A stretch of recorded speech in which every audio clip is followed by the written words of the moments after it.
शुक्रवार व्रत कथा।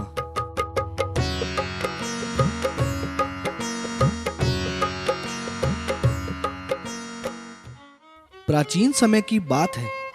एक नगर में कायस्थ, ब्राह्मण और वैश्य जाति के 3 लड़कों में बहुत ही गहरी मित्रता थी।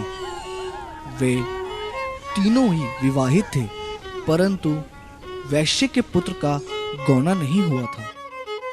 एक दिन कायस्थ के लड़के ने कहा, हे मित्र, तुम मुख लावा करके अपनी स्त्री को घर क्यों नहीं लाते? स्त्री के बिना घर कैसा बुरा सा लगता है। यह बात वैश्य के लड़के को जच गई और वह कहने लगा, मैं अभी जाकर मुकलावा लेकर आता हूं। ब्राह्मण के लड़के ने कहा, अभी मत जाओ, क्योंकि शुक्र अस्त हो रहा है। जब उदय होगा तब जाकर ले आना। परंतु वैश्य के लड़के को जिद हो गई और वह किसी प्रकार से भी नहीं माना।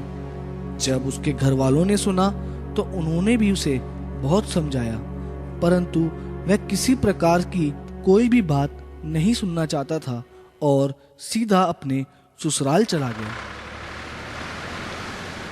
उसको आया हुआ देखकर ससुराल वाले भी हैरान रह गए, परंतु अपने जमाई को आता देख उसका स्वागत सत्कार कर उनसे पूछने लगे, कहिए आपका कैसे आना हुआ?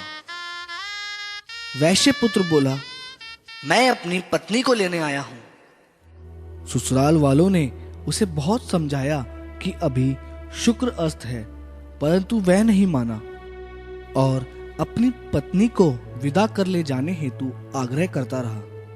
जब वह किसी भी प्रकार ना माना तो उन्होंने लाचार होकर अपनी पुत्री को विदा कर दिया। वह अपनी पत्नी को साथ लेकर चल पड़ा। दैवयोग से मार्ग में उसकी गाड़ी का पहिया निकल गया तथा बैल का एक पैर टूट गया। उसकी पत्नी गिर पड़ी और घायल हो गई। आगे चलने पर उन्हें राह में डाकू मिले। उनके पास जो कीमती वस्त्र तथा गहने थे वह उन्होंने छीन लिए। इस प्रकार अनेक कष्टों का सामना करके जब पति पत्नी घर पहुंचे तो वैश्य के पुत्र को सर्प ने काट लिया और वह मूर्छित होकर गिर पड़ा। उसकी पत्नी विलाप कर रोने लगी। वैश्य ने अपने पुत्र को वैद्यों को दिखाया तो वैद्य कहने लगे, आपका पुत्र 3 दिन उपरांत मृत्यु को प्राप्त हो जाएगा। जब वैश्य के पुत्र के बारे में ब्राह्मण मित्र को यह पता चला तो उसने कहा, सनातन धर्म की प्रार्थना है कि जिस समय शुक्र का अस्त हो कोई अपनी स्त्री को नहीं लाता, परंतु यह शुक्र अस्त्र में अपनी पत्नी लिवा लाया है। इसी कारण यह सब विघ्न उत्पन्न हुए हैं। यदि ये दोनों ससुराल वापस जाकर शुक्र की दशा सही होने पर वापस आए तो निश्चय ही विघ्न टल सकता है। सेठ ने अपने पुत्र को और उसकी पत्नी को शीघ्र उसके ससुराल वापस भेज दिया। वहां पहुंचते ही उसकी मूर्छा दूर हो गई और सर्प का विष भी उतर गया। अपने दामाद को स्वस्थ देखकर ससुराल वाले अत्यंत प्रसन्न हुए।